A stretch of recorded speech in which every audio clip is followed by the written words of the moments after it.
What is up, YouTube? It is I, Clutch Marles, and I'm back. We are a little over a month away from being back on the track. We got this 97 Mercury. We got like a 93 or 94 Chevy Lumina. They're both going to the same place. Mercury just needs 6 patch plates. We're going to put it up on the trailer, pull it down, put the plates on. That way the plates are under pressure. Maybe help hold the front together a little bit more. Other than that, topping off all the fluids, making sure everything's still good, checking all the nuts and bolts. This thing's ready to go. We got to finish putting the engine and transmission in it, hooking up everything, probably do new axles, ball joints, welding the passenger side doors. I think that's it. Let's look at them.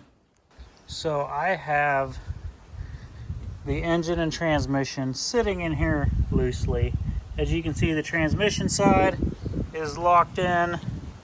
The pulley side, not so much yet. The cup is actually sitting on the axles that are in it. Now, I've always heard, don't roll around a car without axles in the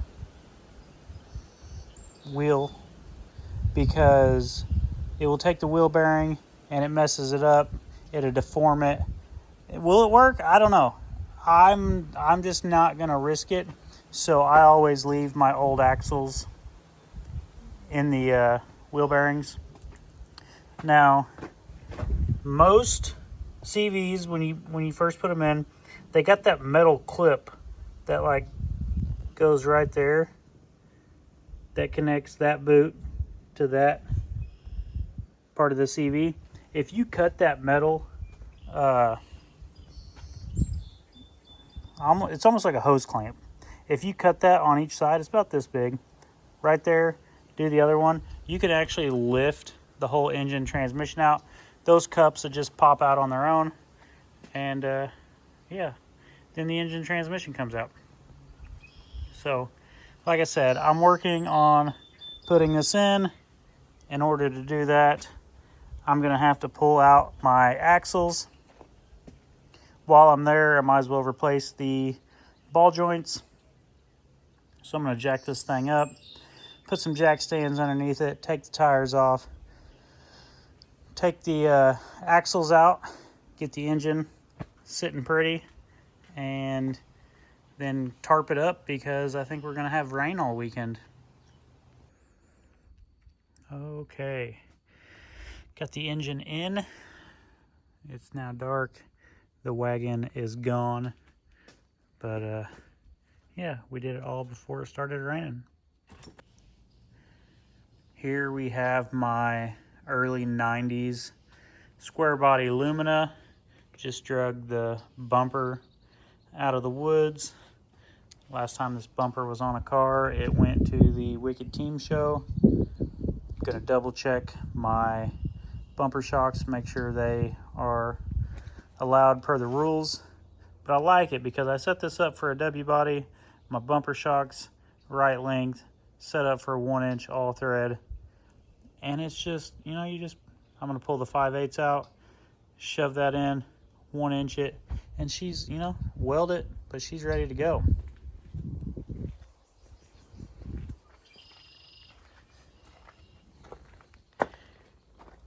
Here are the tires I ran down in Florida. I've been in the process cutting this van up. I have to get it off my trailer.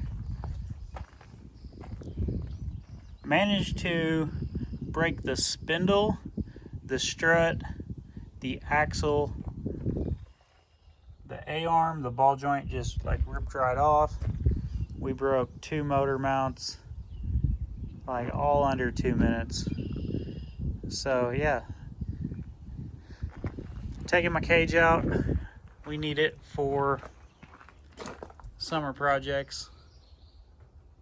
And then I can get my trailer freed up once I get this van sent off. We have a couple other vehicles we're going to be picking up this summer. I think I'm getting an S10, like a early 2000s S10, see what we can do with that. But first off, we got to get the cage out of this, then back to working on this. I don't even know where my last video stopped. There hasn't been any updates on here because there hasn't been any updates. Bought an S10, kind of parted it out. Like, I've taken my business on like a little side quest, and we've been buying aluminum rims, starters, alternators, AC compressors. You know, just a little. Here in Indiana, there is like one core buyer, and he shows up once, maybe twice a year. And I've decided that, you know, some of us need money throughout the season to keep the season going. So I've gone on this side quest, and I'm going to start buying aluminum rims and all that other stuff. So I think the past couple days I've broken down like 12 or 13 aluminum rims. Yeah, and that's not fun. So tonight we're going to see about possibly getting the front bumper on this compact. Let's do it. So this is the bumper I usually run when I run minis.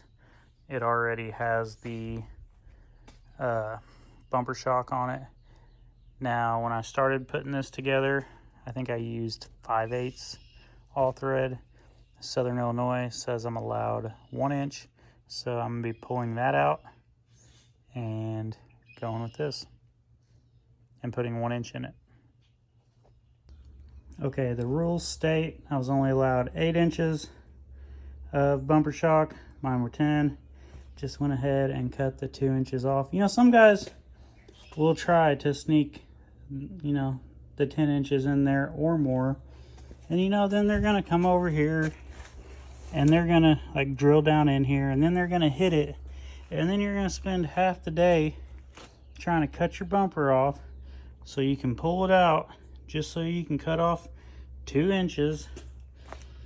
Like, I get it. If you can sneak it in, it is stronger. But if you don't, then, you know, I don't know.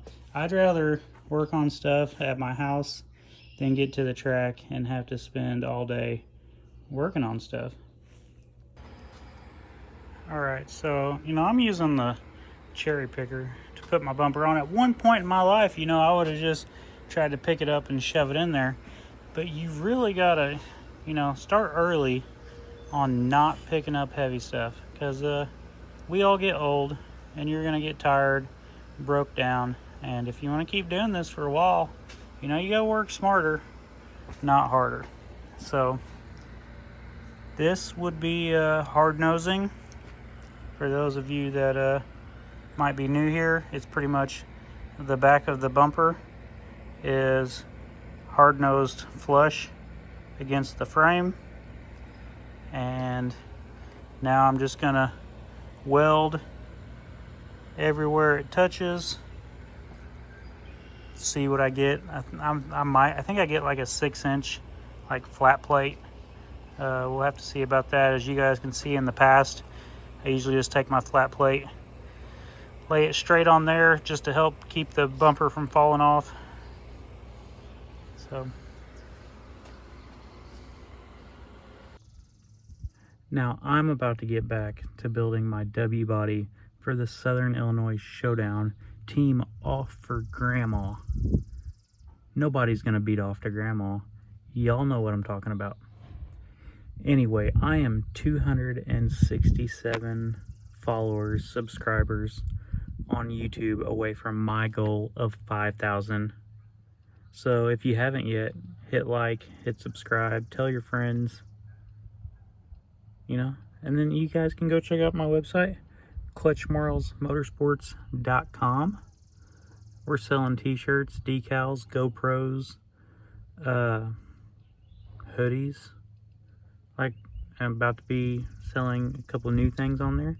So go check it out. And here we go.